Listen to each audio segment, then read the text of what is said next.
Hi, everybody. Welcome. I am going to be doing something a little different today. So I came upon Answers in Reason's video, and it's entitled 10 Questions for Theists.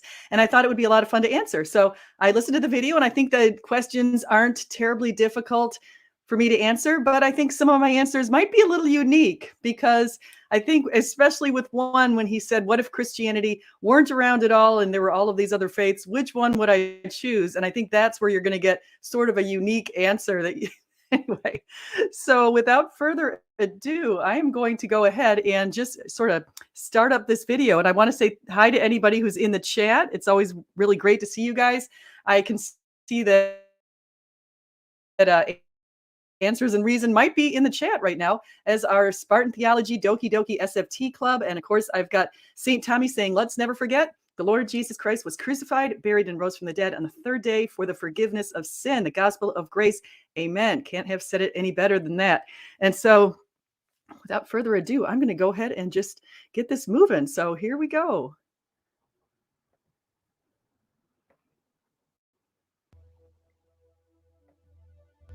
Hey folks, Joe from Answers and Reason here, doing something a little bit different. Seeing as we've responded to a number of different videos of the 10 questions for atheists type kind, both from theists and atheists, we thought it might be fun to actually ask some of the questions ourselves rather than answer them. We do really care about the responses, and hopefully we can create a little mini-series out of them. Let me just comment. Doing something a little bit different. Sorry, I don't know why they did that. I apologize, but I just wanted to say he seems, before I get going here, when I listened to this video before, I realized he seems like a very thoughtful and kind person. He seems like he really wants to reach out to theists and just ask about our opinions, and I really appreciate that. So I just want to say up front, I really like the attitude that he has right here. He just seems like a nice guy, down to earth, good person. So here we go. Seeing as we've responded to a number of different videos of the 10 questions for atheists type kind, both from theists and atheists, we thought it might be fun to actually ask some of the questions ourselves rather than answer them. We do really care about the responses, and hopefully we can create a little mini-series out of them.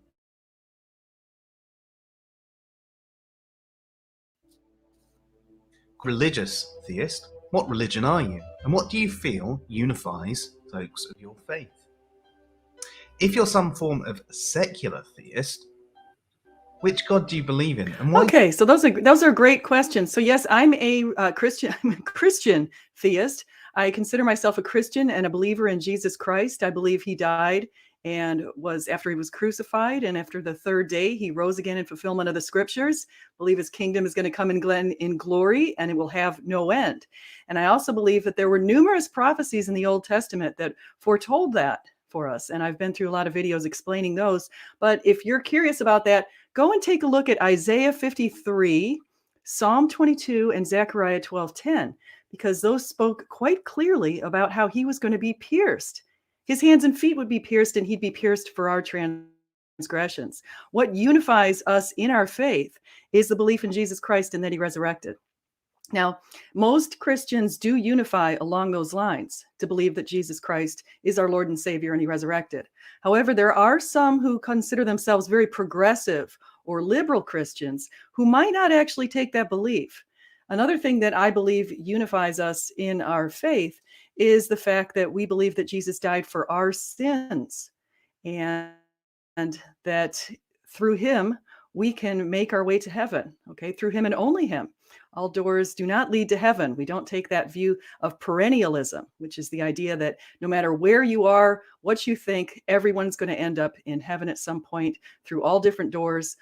We just believe there's one door, and that's the door of Jesus. However, I do believe there's a lot of different denominations within Christianity, and we do take slightly different variations within each of the denominations. I was raised as a Catholic, and now I identify as a Baptist. However, I'm not married to that denomination, and I'm more married to the idea of belief in Jesus Christ and his resurrection. So if I left the town I'm in and I moved into a town where there were a different Christian church nearby, And I really enjoyed the pastor's message. And if the pastor was true to the Bible, then I could adhere to that denomination as well. So I just wanted to point that out. And which God do I believe in? Again, I believe in the Trinity. So I believe in the Father, the Son, and the Holy Spirit. And so what's interesting is you can see that if you go to take a look at Isaiah 9:6, something you might never have really thought about.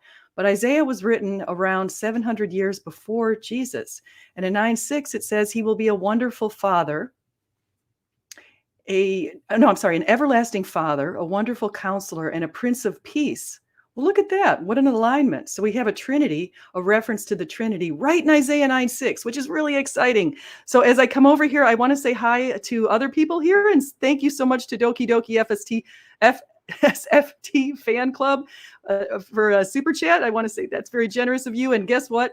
I am going to be on Standing for Truth's channel at, I believe it's 4:30 p.m. on December 6th. And we are going to dig into the prophet Isaiah and some of his prophecies and the reasons that we can appreciate unity in authorship of Isaiah and the timing of the authorship in the 8th century BC. So I'm going to give you a whole bunch of scholarly reasons, because I've been looking at people such as Gleason Archer and a number of other great scholars, and we will be getting into that. Plus, of course, we'll be really digging into the Bible and what other biblical authors say. Also want to say hi to Mr. Phil Fox and Gorgeous Roddy Chrome. I wanted to point out something to Phil really quickly. Over the weekend, Phil, I went and I saw my parents, and we spent a lot of time talking about Native Americans and the injustices that Native Americans have been facing. And unfortunately, that has not been alleviated terribly well. But he was telling me the Supreme Court made a decision that is supposed to be favorable towards people who are Native Americans living in the Oklahoma area. And so I thought that was good. That was a good deal. And interestingly, Spartan says Gleason Archer is not respected. Well, he is out of Harvard. He certainly comes with the academic credentials to be respected. So I'm not sure why people wouldn't respect him, except for if they disagree with him on his theological positions. So anyway, here we go. Let's take a look at the next questions. Why don't you adhere to any religion? Question 2. If there was any religion that was completely different to your own, that you could choose to be true and proven to be true to the entire world, which would it be?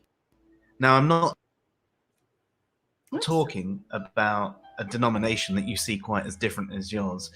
If you're a Christian, don't pick another form of Christianity or even Judaism. Think about something really out there, like ancient Norse mythology or Hinduism. I put him on pause, but he's freezing up here a little bit. But let's get to this question. So he says, any other faith besides? Now, I actually have taken a lot of time looking at other faiths. I don't find any of the Nordic faiths, the Old Norse faiths or the Greek mythology or Roman mythology. I don't find any of that compelling one bit. But I can say, if I were to be looking at other faiths around the world, number one, I'd reject the Muslim faith, but it's purely because of my Christian roots. The Muslims, a lot of the reasons that the Muslims their faith grew so much is because they came into faith as warriors. Right off the bat, Muhammad began slaughtering people. He beheaded a number of Jews. He did all kinds of things. And coming into the faith in a very violent way like that and bringing your religion to others forcefully is not something I would advocate for. So I would not be in line with the Muslim faith. If I were looking at other faiths that seem a little bit more peaceful, I might look across the world over to the Hinduist or the Buddhist faith. Now, the Buddhist faith is kind of a unique faith. It's more of a set of principles. And the Hindu faith is also based on this idea of many gods. And both of them embrace the idea of reincarnation, which the Bible has soundly rejected in numerous passages. And they both also advocate for I can't say both. Hinduism advocates for multiple gods, pantheism, this idea that God is everywhere. Now, I talked to my Hindu colleague, and he told me that they believe that God is both immanent in our world, in everything we see, in every little piece of matter that we see, and also external to it. And he has a belief that there are 3 major gods within Hinduism, although there's thousands of gods in that faith. Now, I'll say that probably would be the one that I would go for if Christianity were completely not around at all, because I do feel like there's a very significant spiritual experience in this world. I would have to find a faith that supports that spiritual experience that I have had. And Hinduism has an ounce of, it has a little bit of truth to it in some ways. Like, for example, the idea that there are spiritual battles going on in spiritual forces. And that is something that you can see in Psalm 82. So listen to what Michael Heiser has to say about that in his book, Unseen Realm. But there is an unseen world out there of spirits. And I think that Hinduism can explain that. And I think that we can explain that through Christianity when we realize that the Hindus are having spiritual experiences, maybe just not with Jesus. But anyway, so I digress. So I want to say, all right. So what is this person saying? The speaker seeks her fame over that of Jesus, even using Jesus' words mixed with her own perverted comments. Wow, the way of Islam. I don't know if the view is, if this person is from Islam, but if that's an Islamic view right there. But I can say that I apologize if I came across that way. I'm hardly thinking that. I definitely would put Christ before myself in everything I do. I'm doing this because I have said prayers. I do want to get out to the world the reasons why I believe as a Christian. And so I hope I didn't come across in the wrong way. I'm not looking for fame. I certainly don't care about that. I'd never want to be in front of the camera more than behind a camera, behind the scenes. But I realize that there are mediums to get out there and get the message out there. And YouTube is one that's pretty easy to use. So anyway, okay, here we go. Question 3. What's your favorite verse or story from your holy book? Very good question. And so I'm going to give you a new one. Normally I would have said in the past, John 3:16, for God so loved the world, then he gave his one and only son, for whosoever believes in him shall not perish, but have eternal life. But now I'm going to turn to another one that might be less usual. So if you go and you look at Isaiah 6, and it's very fascinating in Isaiah 6. First, you have the experience where God calls Isaiah. Now, Isaiah is a prophet who lived in the 8th century BC. He lived under Assyrian rule.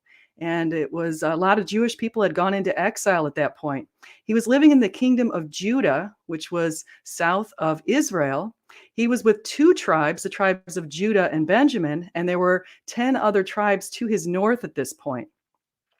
And what happened is, following the reign of King Uzziah in around the year 740 BC, Isaiah was called to a mission. And when he first came in there, he saw God, and he couldn't believe that he saw God. He realized up against God, his whole form and body and everything else looked quite crumply, like it looked terrible. He looked very dirty compared to the glory of God. He felt God's magnificent, and next to him, he realized his own imperfect ways. Even though Isaiah was known as a very righteous man, he recognized his own very imperfect ways, and he felt horrible up against God. And he thought, oh my gosh, woe is me, I'm going to be dead, because I have seen the Lord. I have seen him. And what happened was then he received fire over his tongue to clean him, to cleanse him, like God cleanses with fire. And the next scene that we have in Isaiah 6 is God asking, who should I send? Whom should I send? Because he needed somebody to serve for him. And Isaiah said, pick me, pick me. He said, here I am, send me. And so Isaiah realized his position. He realized he'd been cleansed. He realized he'd been given a role. And so Isaiah went off into the world and he preached, and he wrote all of these 66 books of Isaiah. You'll notice that the first 39 books are similar to the first 39 books of the Bible, the Old Testament. A lot of woe is me in the first 39 books. And then the last 27 books of Isaiah are very similar to the New Testament. Those speak of the suffering servant and the end times and the life to come, and how God took on the world for us. So it's very similarly laid out, which is really interesting. Now, I can also point out something interesting with Isaiah. You can compare what happened with Isaiah and how he realized when he was faced with the glory of God, how he was not nearly equivalent or even close to the magnificence of God. It just looked like a teeny ant compared to the gigantic sun. Okay. The same kind of thing happened to Peter. When God performed a miracle to Peter. Oh, Craig, are you there? Oh gosh. Okay. Hold on. Craig, I'm coming back. I didn't realize you were here. Yay. Hey, Craig. Hi. Yeah, I've been backstage for like 10 minutes. Oh I my can't gosh. stay very long. I can stay for like half hour or so. Cool. Well, But that's great. let's destroy these questions, these so-called Yes. questions. Yes. And I'm destroying them later on today with the dry apologists and John Buck. I saw that. What I I saw want to that. do, Joe, if you listen to this after we annihilate these questions, you should join us on Clubhouse and Purple Guy too. And your whole what are they? They're kind of like a cult, aren't they, Stephanie? These guys, they like Joe is like their leader, and they like. Are they really kind of culty? No, that's So, what they get accused of. I'm not sure exactly who's doing that accusation, but it's oh said a my lot. I gosh. think Joe is this Svengali-like figure, and like bearded heretic and Philip Mueller follow everything he says, and Dave Rollins. Yeah. No, I'm not I sure am who made the not accusation though. I am not as familiar with them. I have to say I'm pretty new to them, so I'm gonna have to tune in. I've been listening to. I have to admit I've been listening to Myth Vision stuff lately. Myth Vision is good. I mean, I don't really watch a lot of his channel, but he's a pretty cool guy. He's been on Nathan's stream a couple of times. He seems like he's nice. Now Phil says here, he says, "Do your worst, Craig," and then he says, Is that Philip Mueller? Dude, you guys are we are annihilated. indeed a cult. I want to also say, let me say really quickly, thank you to Doki Doki for the super chat. Very generous, super stickers. So nice. So Doki, keep the cash coming. That's what we want. The money is always the thing. So Craig wrote, I'm trying to get this. I'm just reading your thing. So going to destroy these so-called, here, I'm putting your thing up there, these so-called questions. So I did want to say really fast to finish off what I was saying just a second ago. I wanted to say the comparison with Isaiah 6, with Isaiah realizing his own inferiority next to the glory of God. The same kind of idea happened when Jesus performed a miracle for Peter right up front in his ministry. And Peter realized, oh my gosh, I'm a sinful man. Please don't, have mercy on me, that kind of thing. And so I was just pointing out that was one of my favorite verses. And so I didn't know if you wanted to say what one of your favorite verses is from the Bible, because that's what that's what one of his questions was. Yeah. What is my favorite verse from the Bible? The one that gets used the most is all things work together for good to those who love the Lord. That's the one me and my wife cite probably the most. I'm not sure if I would say that's my favorite. That's actually written on her mother's tombstone. Oh, wow. Yeah. That's good. It actually reminds me, my what is that? Romans 8, right? Romans 8, 13 or something like that. About memorizing the numbers of the verses sometimes, but I do remember that passage. My husband's father passed away a long time ago. I never got to meet him, but on his tombstone, well, actually in the what's it called? Not the obituary, but somewhere it was in his eulogy. They said, "Well done, good and faithful servant." Do you remember that one? Yes. Yeah. So I said that at my mother's funeral, actually. Oh, really? I said, yeah. I gave a little impromptu address, and I said, well, she probably didn't quite hear, "Well done, my good and faithful servant." She almost did, something like that. I said something like that because she wasn't really like a practicing Christian, but she was, how you would say, she was kind of a lapsed Catholic, but spiritual in her way. Yeah. I think she probably found her way. I'm sure she found her way. I have to say that you pray for that too. Just same with my grandmother and my grandfather and all those people who went ahead of us. Well, my sister told me chilling stories. The last month, 2 months, she was saying the Our Father over and over and over and over and over again. She was saying it constantly, and like on her deathbed, "Our Father who art in heaven." Your mom was. Yeah. Wow. Yeah. When I heard that, I was like, wow. I got chills when I heard that. That's awesome, though. That's awesome. I forget if it was like a month or 3 months, but my sister said she was doing it constantly. So that's a good verse too. I want to say thank you again, Doki Doki. Very nice super sticker. But that's another verse though, the Our Father. Yeah. I mean, it's a long, obviously a passage, but that's the one that probably maybe that should even be the most important one. I mean, we point to all these other ones, but definitely the Our Father is pretty significant. Actually, wait, is Philip still there? My favorite verse is, "The fool says in his heart, there is no God." That's my favorite verse. So does Philip say that? No, he's an atheist though. It's Philip Mueller, right? Yeah. And bearded heretic, he says, "Craig destroys me in my dreams now." Yes, that's awesome. I'm haunting these guys in their dreams. I'm destroying them Yeah. constantly. You're living free. No, these guys living are free fun. in their These minds. are yeah. I'm living. Yes, living. No, I'm Rent living free. rent free in their heads. That is classic. So should I hit the next question here? Yeah, go for it. He's on number 3, so we'll go to number 4. Question 4. If there was one thing you could choose not to be true about your religion, what would it be? That's a tough one. What do you think? Well, it's a weird one because I'm not sure if the things that the classic answers, like, I don't know. What would you answer for that? One thing that I wish weren't true. Well, I wish that Jesus wouldn't have to have been crucified to go through all that pain just for us. It's just, if there were another way to do it, I remember when he was there in Gethsemane and he was saying, if I will take this cup, but if there's sort of like, if there's another way to do it, and there really wasn't, the whole idea was blood atonement. Yeah, I mean, I guess that's a good answer.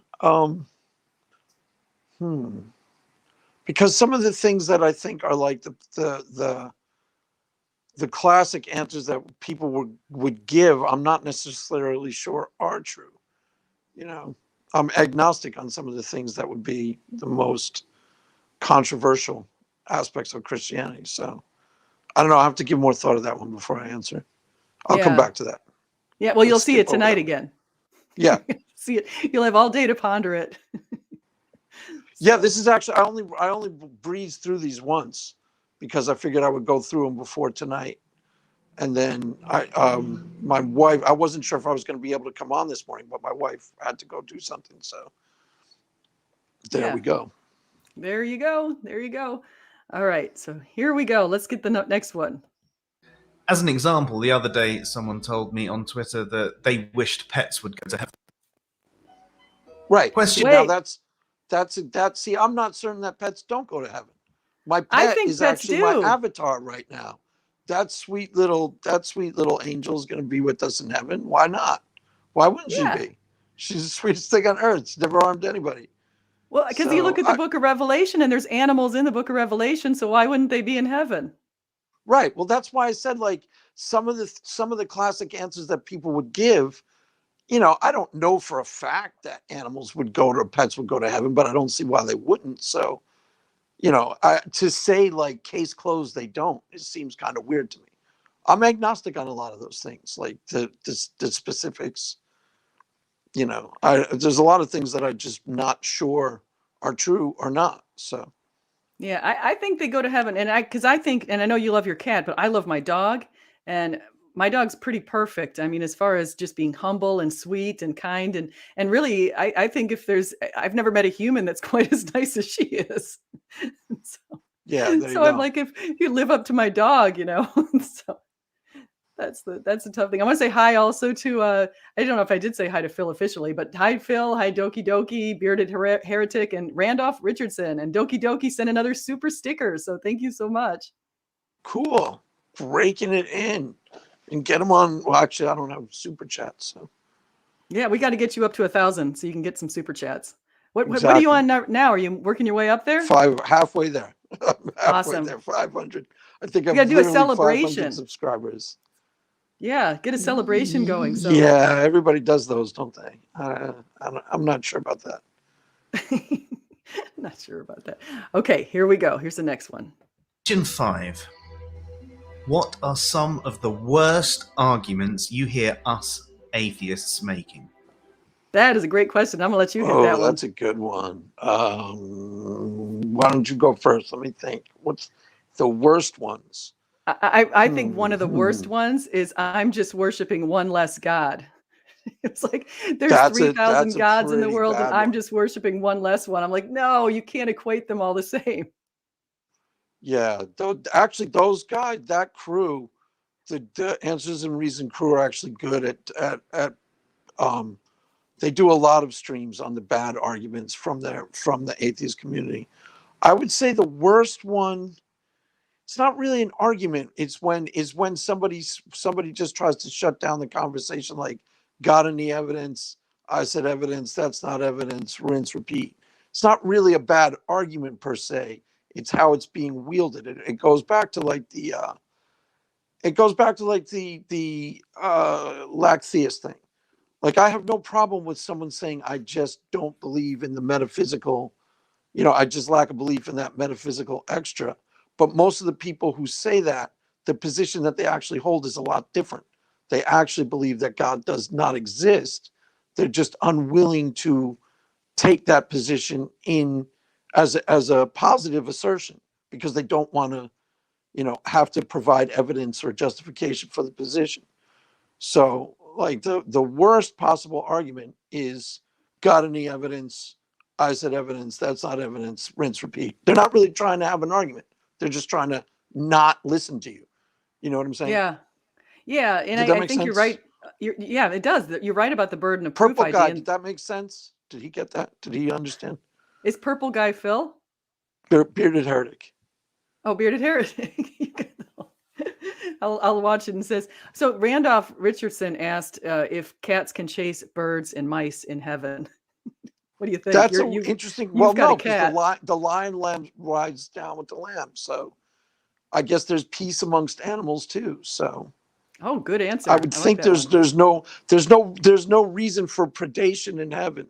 So if they're lions, it'd be really cool because you can like pet them and like, I don't know. Have you ever seen those videos where the people have like lions that they've raised from birth and they become like lion friends? Yeah. Have you ever seen those? Yeah. Those are really wild. Isn't the Lion King? Well, there's. I'm trying to think of the person who's in Florida. It's a show I've never watched, but I think there's Tiger a show King. where they've. Tiger Yeah, King. Yeah. That's what crazy Tiger King weirdos was coming out awesome. I of watched like my one or two of state. those episodes. Yeah, of course that happens in Florida. It's totally a Florida thing. We have 20 million people. Of course, we're going to get some weirdos here. 21 million people. Doki, thank you for a super sticker again. I love that. And I see Digital Hammurabi and Zhang Fukusheng and Trolley Dave. And great seeing all you guys. Welcome. Dr. Josh. Dr. Josh has been hanging with the Wu-Tang Clan. He's like an honorary member of the Wu-Tang Clan. It's pretty awesome. I saw Dr. Josh. Actually, Dr. Josh has been doing his rounds. Sorry to talk about you behind your back, Dr. Josh, but since we're not really talking about you behind your back because you're right there. But I just noticed that you were doing a lot of videos. Like over the weekend, I saw him on Myth Visions. I saw part of that video with him and Kip Davis on Myth Visions channel. Oh, I didn't watch that. What were they? They were. Well, I like Davis? that. Is Kip? He's a Dead Sea Scroll expert. Okay. So I know he's his also, name has been around lately, but I haven't checked any of this stuff out. Yeah, he's Dead Sea Scroll, and and so actually that's why I was listening to that, because I wanted to see what tidbits I could get out of their knowledge in their fields. So Josh is an Assyriologist and Kip is a Dead Sea Scroll expert. So they have expertise in areas that I don't. So it's good to listen to him. Josh was on Rebecca's channel. He was interviewed by Rebecca. You haven't gone up that way yet. You should check her out. I need to follow her. I don't even know what's her last name. I don't know what her last name is, but the channel is Bread of Life. Bread of Life. I need to follow that one. I haven't seen that. So. And she has a lot of open streams, so you should pop in. Does she? Okay, yeah, I'll have to do that. So, yeah, I mean, we could open this up too. Nathan goes on there a lot. Dr. Josh goes on there a lot. Nathan goes on there a lot. Yeah, it's up to you if you want to open up. I'm fine with that. Yeah, maybe I'll stick a thing here in case anybody. Let's just see. Invite. If you guys want to join, you're welcome, as long as you're polite. No cuss words. It's a Christian channel. All right, so I'm just putting this out there. You got to spell out the cuss words. That's what I always do with my wife. Spell it out. That's how I circumvent the no cursing rule. I do it with my wife like 50 times a day. I go like, that guy's a P-U-S-S-Y. And she goes like, don't use that word in this house. I'm like, I didn't use the word. I spell it. Well, this is the thing is the problem is when people take it outside. It's sometimes people do that in the house and then they go outside. Because my son, one of his basketball team players' parents, every time they go to the basketball game, the kids' basketball games, this high school basketball games, and the mother is like total potty mouth, man, in front of everybody. It's terrible. She's using the F-bomb, yelling at all the kids. I'm like, who does that? It's funny. My sister, my sister-in-law, my wife's sister, her and her husband were like these like rich hippies. And her son's a Marine now. So my nephew is a Marine. He was stationed in Hawaii. But for a long time, they just wouldn't discipline him. So he would say the most outrageous, like stupid, like he'd say, like, we'd be talking about McDonald's, and he'd go like, and he was like 10 when he would do McDonald's sucks dick. And you're like, Oh oh my man, God, what are you saying? It was like horrifying.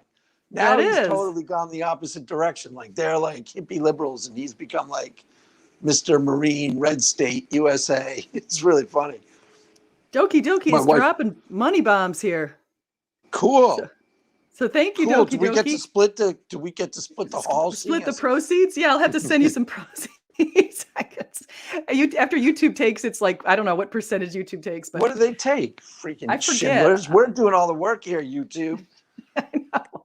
I don't remember. Maybe if somebody's in the chat, if you guys know how much they take, because I did hear it at one point, but I don't remember. So, yeah. Would I prefer people blaspheme or use really bad swear words in my house? Not the blasphemy. I definitely don't like that. And it's a habit. I hear that all the time. People all of a sudden throw out Jesus' name in all kinds of different ways, which is. Yeah, my dad used to do that all the time. I never even noticed it when I was a kid. He used to do it I all never the noticed time. it. Yeah. So, Kip Davis is in the house now too, and Danish debater. So welcome you guys. All right. So let's get to our next question. Here we go. Question 6. If there was a behaviour from your fellow theists that you wish you could change, what would it be and why? That's another good question. Oh, that's a great one. I have lots of. I mean, I have behaviors in myself I could change. I know none of us are perfect. We have to lay that up front.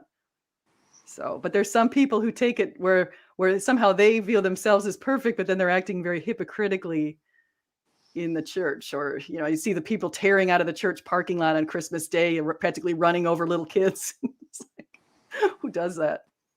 But that's not the worst behavior. I mean, probably the most famously bad behavior of Christians is the hypocrisy, is the do as I say, not as I do.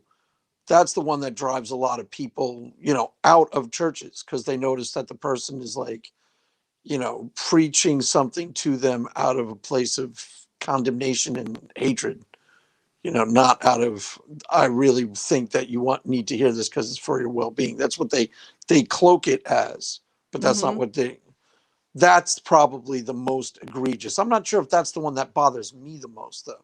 That's just the one that bothers everybody the most, right? Is that fair to say? That's really, because I want to give an example of why that bothers me, that particular one. And it's because the people who are in the top roles in Christianity, a lot of times, say the pastors or the priests, God has huge expectations of those people, and sometimes they're the worst hypocrites. And you find out this stuff on TV where somebody's getting molested or something. It's a hard, fast rule of life. If you hear them wildly like condemning homosexuality on Sunday morning, you can bet like that's the guy in the bathhouse on Friday night who's going to get caught. That's almost like a given, because otherwise, why on earth would they care so much? Yeah, because I just look at a church. See, I look at my own parents and what happened to them, and why I left the Catholic Church in my 20s is because this exact reason. Because the priest and the bishops and the Pope, they weren't doing enough to take care of the problems that were occurring. But even beyond that, I look at why my dad refuses to step foot in a church to this day is because he's so upset. He would only go to the Catholic Church. He wouldn't go to any other denomination. And he's so upset with what he witnessed growing up, and even in, as we got a bit older. But beyond that, in this one church, St. Vincent's in Delray Beach, Florida, and that's very close to where they live, these two priests who are supposed to be vowing celibacy and not having any girlfriends or anything like that took off with a whole bunch of the church's money over to Las Vegas and went on a gambling spree. Right.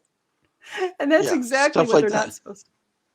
Stuff like that. That's the stuff that gives the black eye to the church. I'm not sure if it's the one that bothers me the most, though, but it's definitely the one that bothers probably most people. Well, what bothers you the most?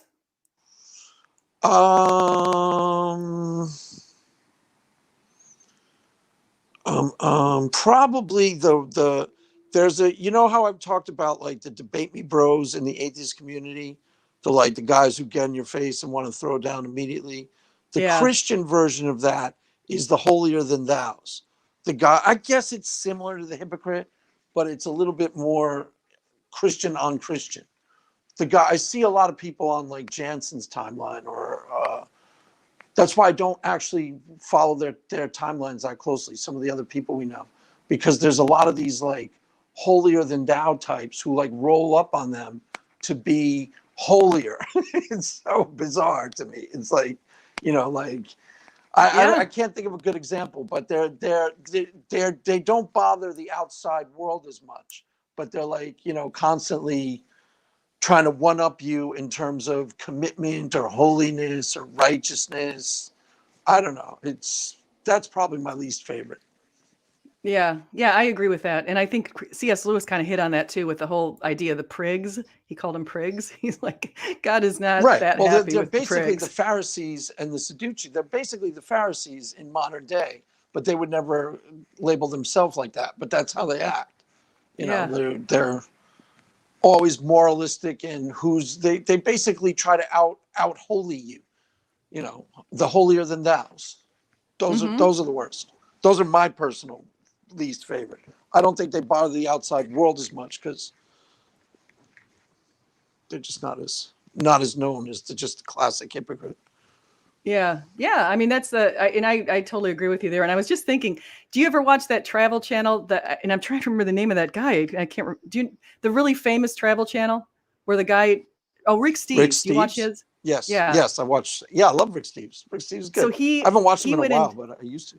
I haven't watched him in a while either, but one of the last ones I saw, he went to Israel and he was talking to these people he was talking to the modern day rabbis, and he was saying something to his travel company, and he said something like, these guys seem like they're pretty famous or they're pretty well known. And the guy's like, well, that's an understatement. These people are pretty much the rock stars over here.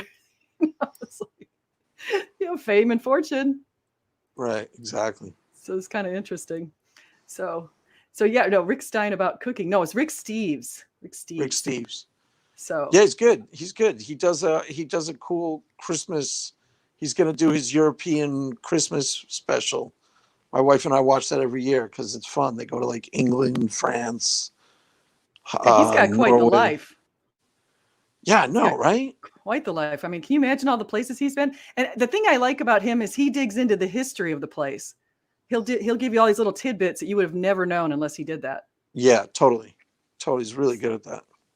So nobody else has joined us. I did post a link, you guys. I just want to throw that out there. They're scared. They know what time it is. Well, they know you're here, Craig.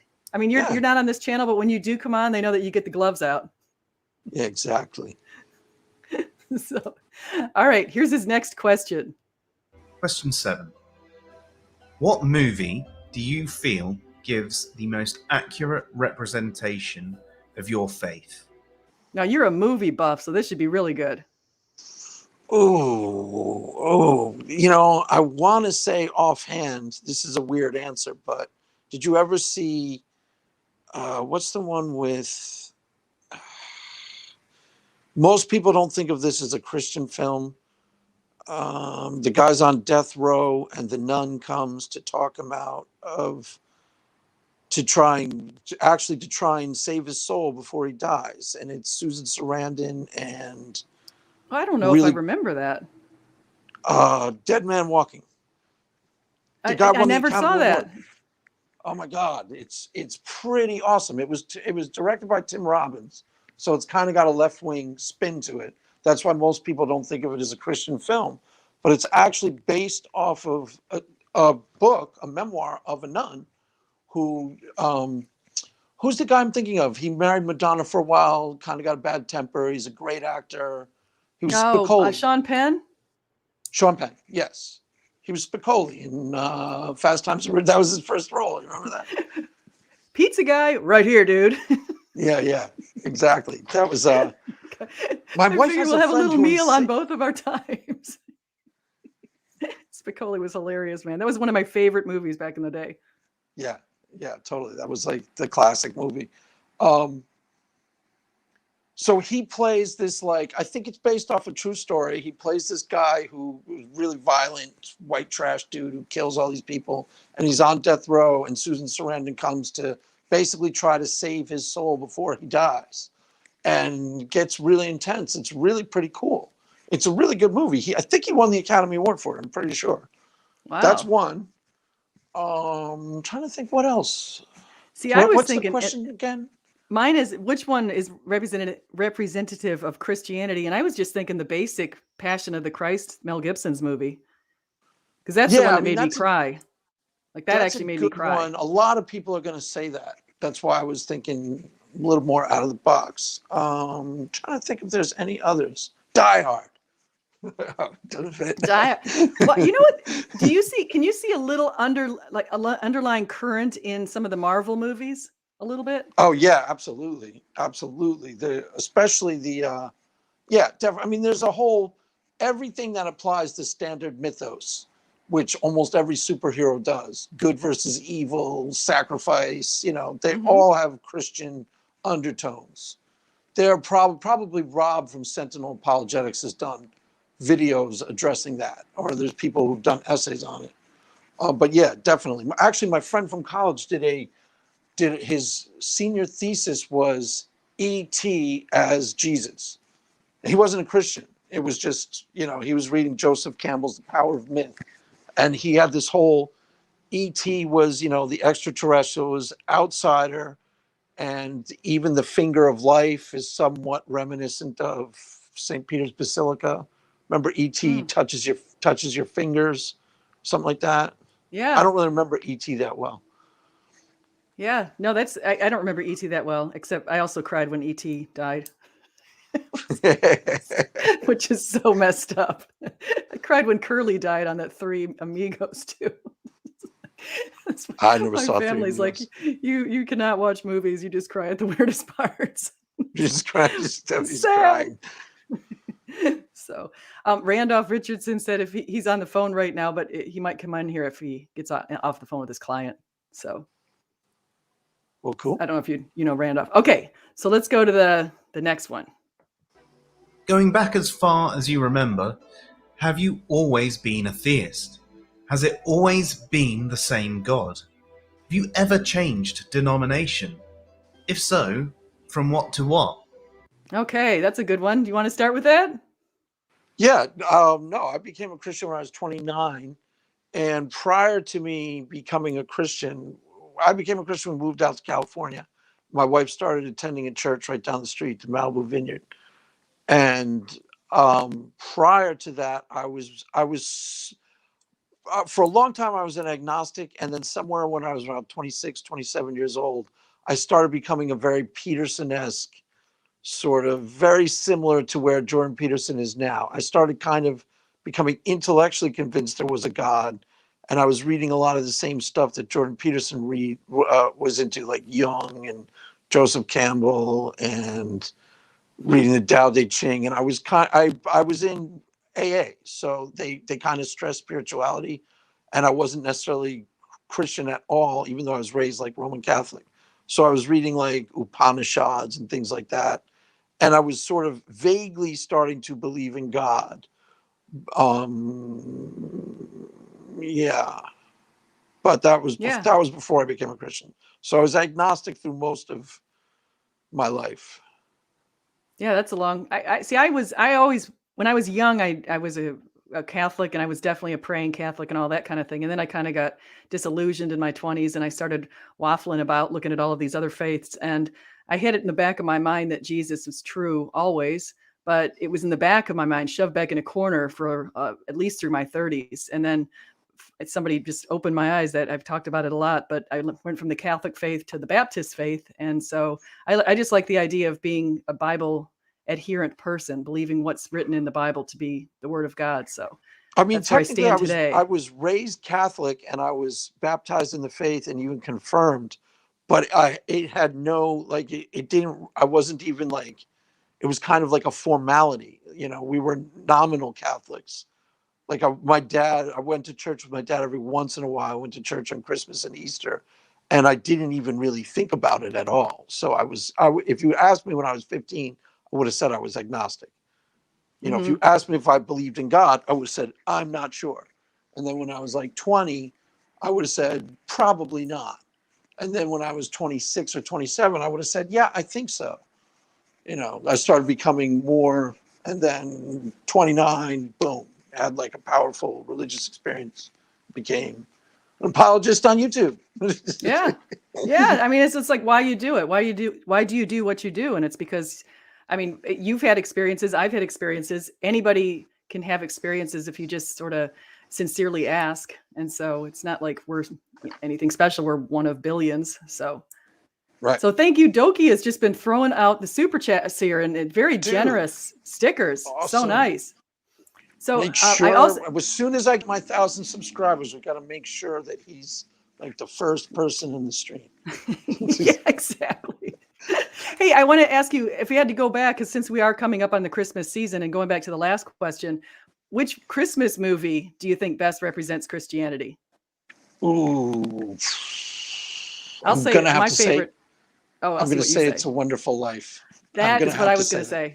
Yeah, it's Yeah, that's definitely why I not the thought year I without a thought you were Santa going to say. Claus. That's why I beat you to it, because I was pretty sure you were going to say it.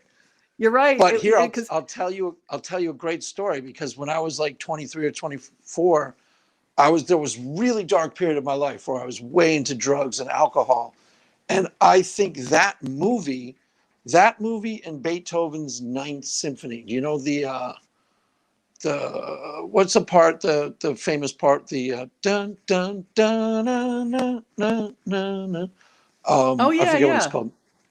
Dun I'm not very dun good with dun naming it, but dun dun dun dun. Elysium. I forget what it's called. That part, but that movie witnessed to me. I don't know. I was like really in a dark place, and I watched that movie, and it like broke me. I still remember crying at the end when all the angels get their wings. I think that might have been the first time I saw it. oh So wow. On the Beethoven one, I have to see that. I haven't seen that. no, Beethoven. I was tying into something else. Beethoven Oh, is the Ninth Symphony is the song. I'm talking about It's a Wonderful Life, the movie. oh, okay. Yeah, that one got me. Wonderful Life. I mean, every year that's probably the one I've watched the most. I can say that I've watched next to Year Without a Santa Claus. I used to binge on that when I was a little kid. Is that the one with I'm Mr. White Yes. Christmas? I'm I'm Mr. Mr. Snow. Snow. That's I'm the Mr. best. Oh my God, that's the best thing ever. And Elf. Elf is awesome. Oh, Elf is I'm not sure if it hilarious has- too. I'm not sure if it has anything to do with Christianity, but it's awesome. Elf is Santa! Oh my God! Santa's here. I know him. Yes.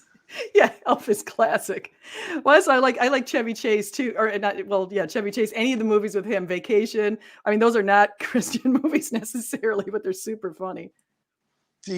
Actually, Elf started a trend with me and my wife, because we have a tradition now where we always go see a movie at Christmas and New Year's. And it started because we used to go to this Thousand Oaks Mall, this one specific mall, do our Christmas shopping when we first moved out here. And my wife was bugging me to see Elf.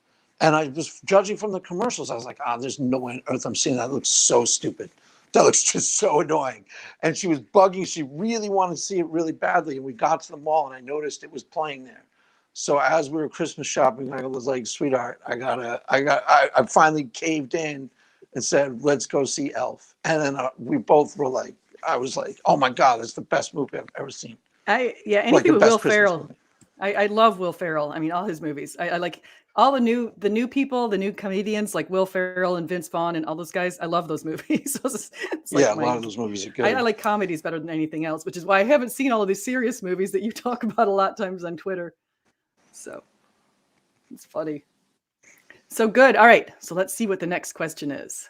And I also want to say, Phil Fox was concerned you might get a copyright strike, Craig, from all that singing. Oh yeah, and usually your perfect melodies. I usually get them on my channel. Yeah. All right, here we go. Question 9. If there was one free paper or article that you think atheists should read, have a think about, and respond to, what do you think it should be? I think that's a good question. You have any thoughts on that? Paper, article, or book? See, maybe we should talk about both, if we can think about, because I can think about which book would you say would be the best, and then let's think about if you know maybe a website that posts blogs or articles. I'm thinking William Lane Craig's Reasonable Faith, but maybe you. What do you think? Yeah. And thank you, Jamie, for the super sticker, and Doki Doki for a super sticker. These guys are going crazy. I'm going to have all this money to be spending on Christmas. Awesome. Dude, So keep thank it you. coming. Planes, Trains, and Automobiles, Greenie says. So Yeah, that that's upcoming, a fun movie. That is funny. So what do you, I mean, I'll say when I first got onto Twitter and I was trying to change some atheist mind. I realize now you just can't change people's minds. It's silly to think I could. But I remember finding these William Lane Craig blogs and thinking, oh my gosh, they cannot possibly remain an atheist after they read this blog.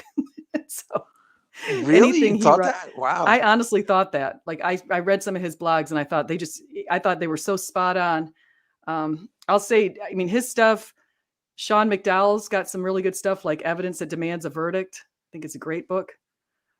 C.S. Lewis is what brought me. The stuff that would be that I would recommend for atheists is the things like Karen Armstrong and who's the other guys I read? The Philosophy of Religion guys like Houston Smith, Karen Armstrong. They're a lot Houston more. Smith. That you gave me that. You recommended that. That was a really good book. Yeah. Yeah, a lot of that stuff is great. And they all the Jordan Peterson type books like Iliada and even Joseph Campbell. So high level philosophy kinds. They're not all that high level. They're kind of like middle brow, I would say. They're really pretty easy reading, but they're more thoughtful and they're more atheist friendly. How I found out about Karen Armstrong was I was watching John Vervaeke, who's I guess an atheist. He calls himself an agnostic or an atheist, but if you listen to him talk sometimes, you would think he's a Christian mystic because he's very sympathetic to spirituality, and his whole thing is, the wisdom traditions. And he mentioned Karen Armstrong, and he mentions her a lot, and that's why I started reading her book, Case for God. And it's a perfect book for an atheist because it's like, I don't know, it's right down that middle lane of like, it's not trying to convert anybody. So it's just kind of kicking around philosophy of religion. And it's Have you watched The Chosen at all? Oh yeah. No. Have you Ron seen The keeps Chosen? talking about that. Supposedly it's really good. Ron keeps mentioning it. It's what I liked about it, and I didn't watch the whole thing. I only watched the first season because I felt like the second season was taking a little too many liberties with the Bible, like on stories that weren't really in there that they were making up. And I think I didn't want them to get so far off the track. But the first season, what I really liked about it is they give us a lot of ideas about the context that Jesus was in and how somebody would feel if Jesus were curing him. Like, they talk about the guy who was lowered into the room where Jesus was, and he was a paralytic, and Jesus touched him and he was able to walk, and just the emotions on his face, that kind of stuff I think is incredible, really powerful. That's cool. No, I know Ron has been raving about it, and somebody else in our chat group, I forget who, has been raving about it. So I'll try to definitely check it Ron. out. Yeah, and I want to say hi also to Cafe.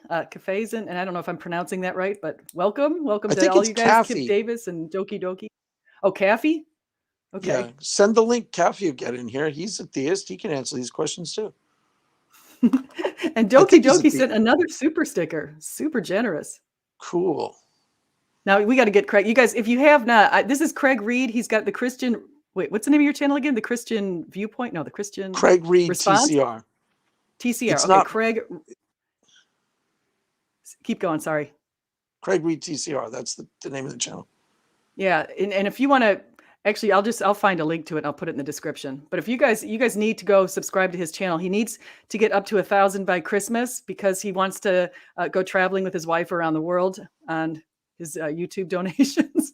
Yes, exactly. And start vlogging from like different places. I watch some of those YouTube vloggers. YouTube vloggers. So they do. There's one guy I watch goes to like weird, like he goes to like the most dangerous neighborhood in the Bronx. And he'll do like streams he'll go to different ghetto, different hoods and stuff. Some of these places I actually knew from back in the day, but like that's one of his things. How I found him was when that whole thing was going on with Afghanistan. I had Afghanistan in my search engine because I was looking up different stuff about it. And he went to Afghanistan, did a vlog from Afghanistan. and he goes to weird places, but then he also does the hood in the United States, different ghettos. It's pretty cool. It's pretty interesting. Yeah. Yeah. No, I would like to see that. I definitely like to follow some of that stuff. It sounds good. So yeah, actually Doki Doki's making a point here. Says a bad apologetics book review by Kip means it's a good educational book everyone should read. Doki was talking about the evidence that demands a verdict because that's what Kip was talking about. So have you read that book? Sean McDowell and Josh? I don't think I have. That's Sean McDowell? Yeah, well, Josh wrote it first in the 1970s, and then Sean added on a lot of it. I never saw the very first version. Kip says that Josh compiled it from other compilations from somewhere, but then I think the book, I mean, I'm looking at the book. I've got it actually sitting on the table in front of me, and I've got tons and tons of stickies sticking out of the book, which tells me that there's lots of good info in there. I haven't read it in a while, lots of good but stuff in there. It's all marked up, which means it's ready for battle. You know what I just ordered? Have you listened to anything by Gleason Archer? No. Okay, Gleason is from, I mean, he's a Harvard, he's passed away now. Writer John Buck is here, and he just sent a generous thing. He says, "What the heck, Craig? You were supposed to answer these tonight with us." I'm going to answer them tonight. I can destroy them twice. Dude, we got to annihilate these questions. And we're also doing some Emerson Greens. And actually, this was really helpful, John, because I wasn't very well prepared. And I'm like, she's asking me the questions. I'm like, wow, I wish I'd thought about this a little bit ahead of time. So yeah, this is a warm up, John. Then tonight we'll hit it out of the park. Don't worry. Yeah, I'm gonna be watching that tonight. You guys better do a good job. Represent us well. Dude, So, we're gonna destroy this guy. Just silly questions. Well, my answer is he's never reviewed an apologetics book. By the way, he wants some clarification on that. So. Send out the link. Get Kafey and John Buck on here. Oh, yeah. Yeah, you guys can get in here if you want. A little prelim for tonight. So let me just put that in there. Chat. This is just warm up, John. This is icing. This is warm up. Not icing on the cake. That's not warm up. What's this a warm up? We're right now. Yeah, we're just like doing the warm up, like running the laps. You guys are going to take that thing the distance. You guys are going to take the baton. We're handing off the baton. You guys are going to keep going around the track until you make the victory. Yes, going to shred this so-called Joe. Just answers from reason.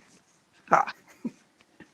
So I did not know Joe because he tagged you on Twitter. That's where I saw this video in the first place. I saw it on your timeline. Oh yeah, and he said, "When are you going to destroy this video?" And I said, "Soon. Give me some time.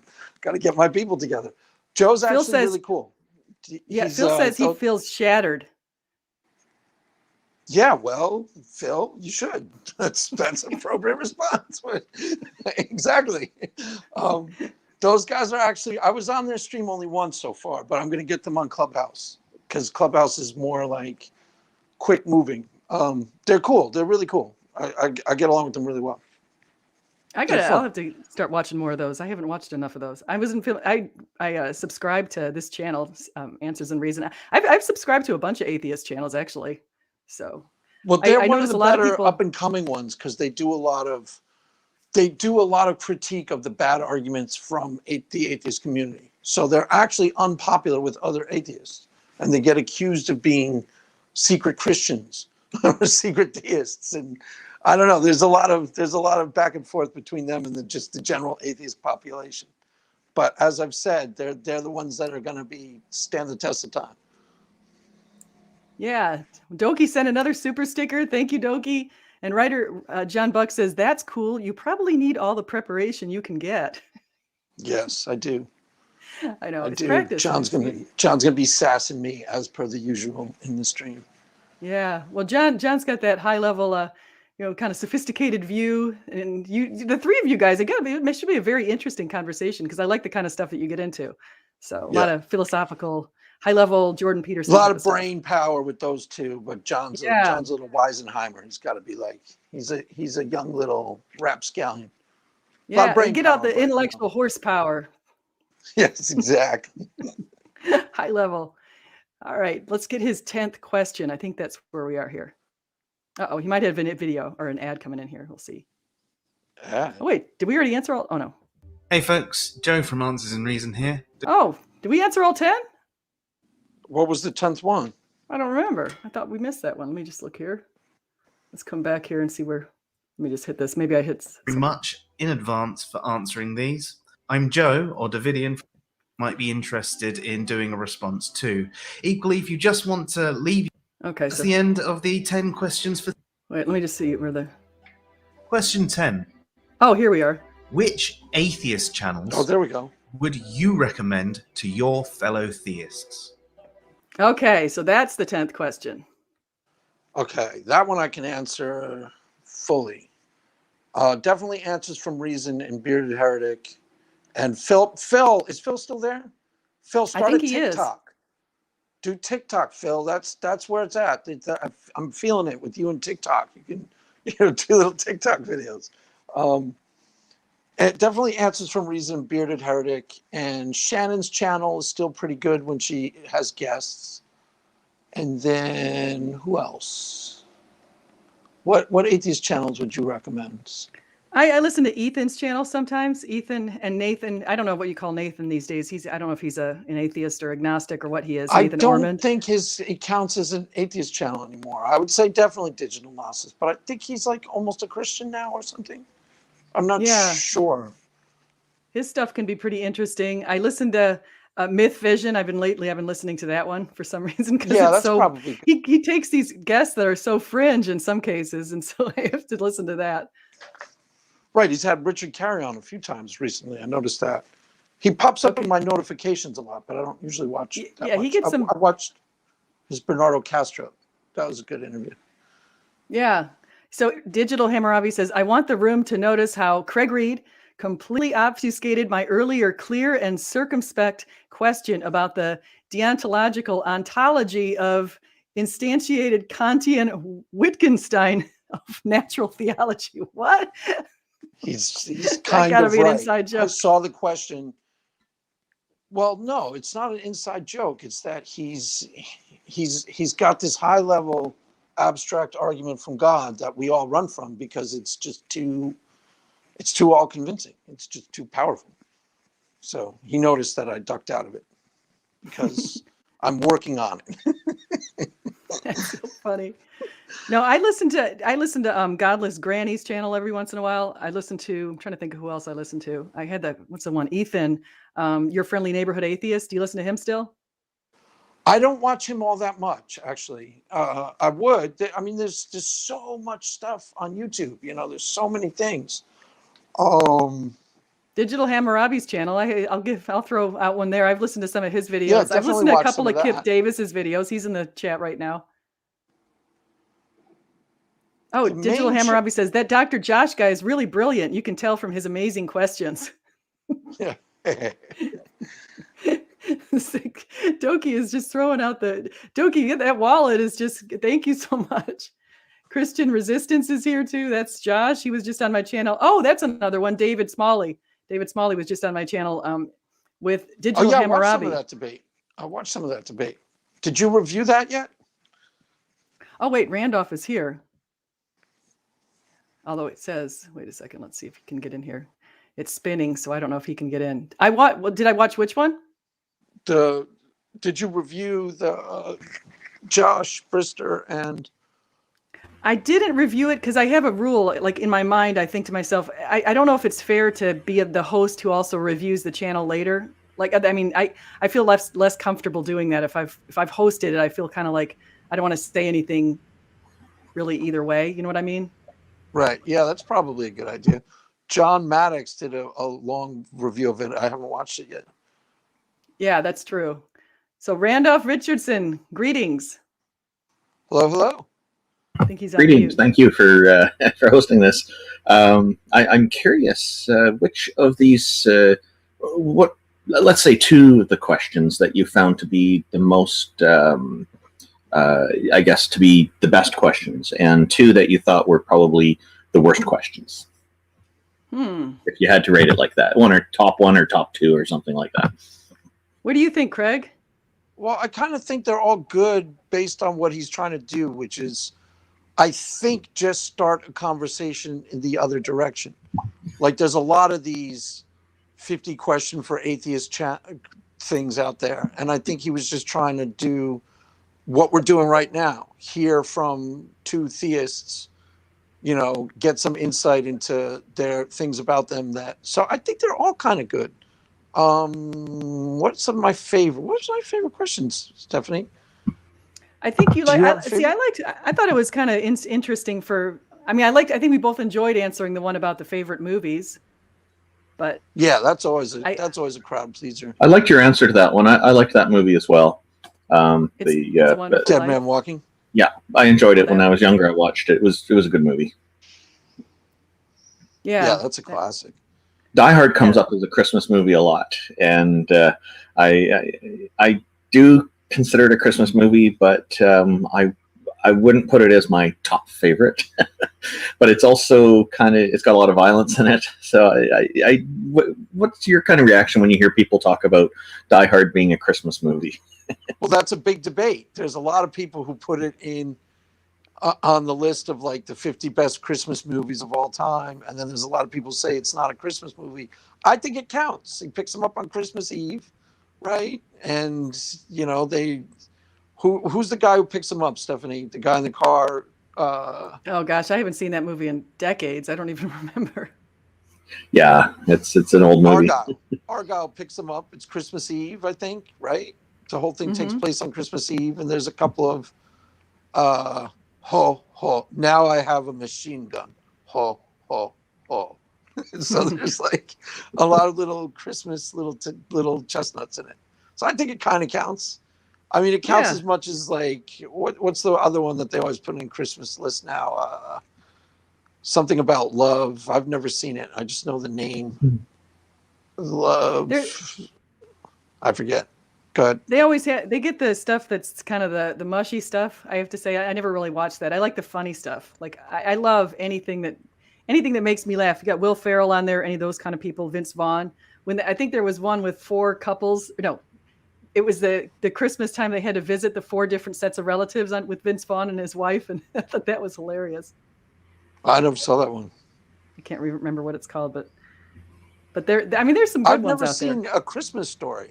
Isn't that like a one that everybody sees year in and year out, like Home Alone? I've never seen that. I have not seen that. Home Alone's good though. Home Alone, the first one was good, and then they really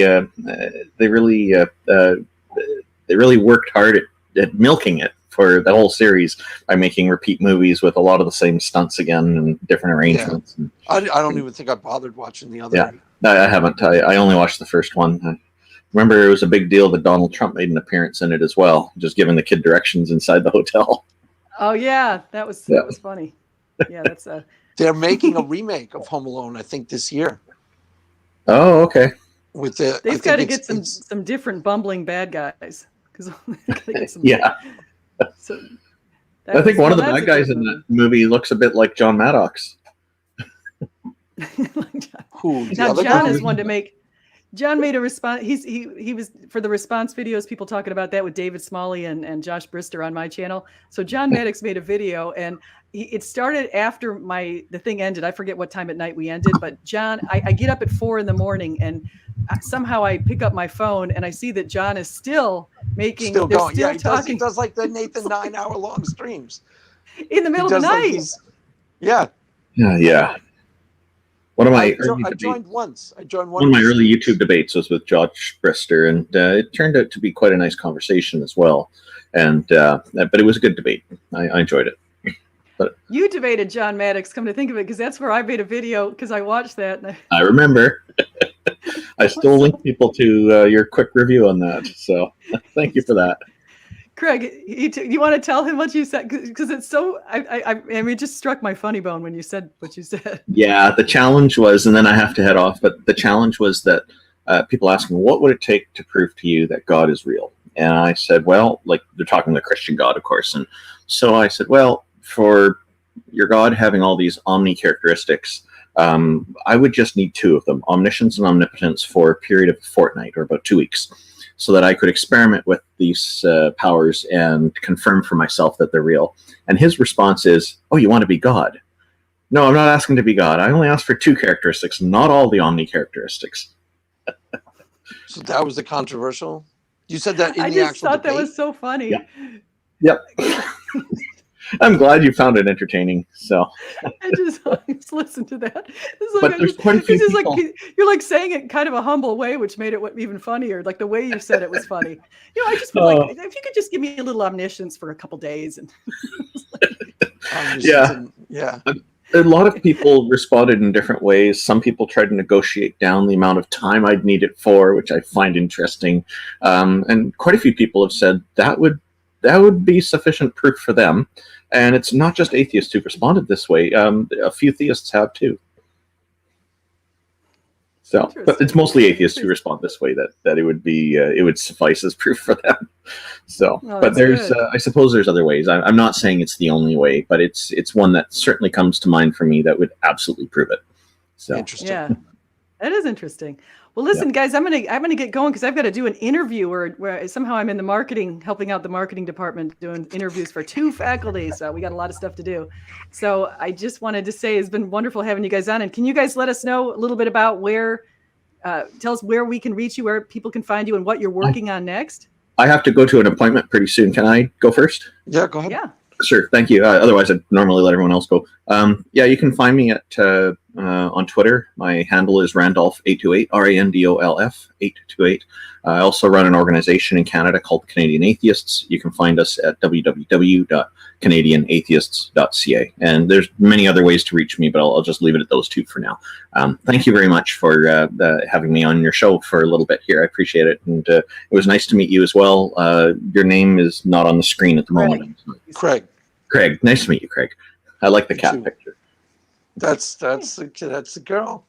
That's the little girl. She's going to be in cat heaven, as we were saying. Oh, that was a good question, too, about pets in heaven. Great seeing you, Randolph. Thanks for coming by. I'd love to talk with you again. Yeah, nice meeting you. Thank you. I'm sorry I have to head off so quickly. Take care. Bye-bye. No worries.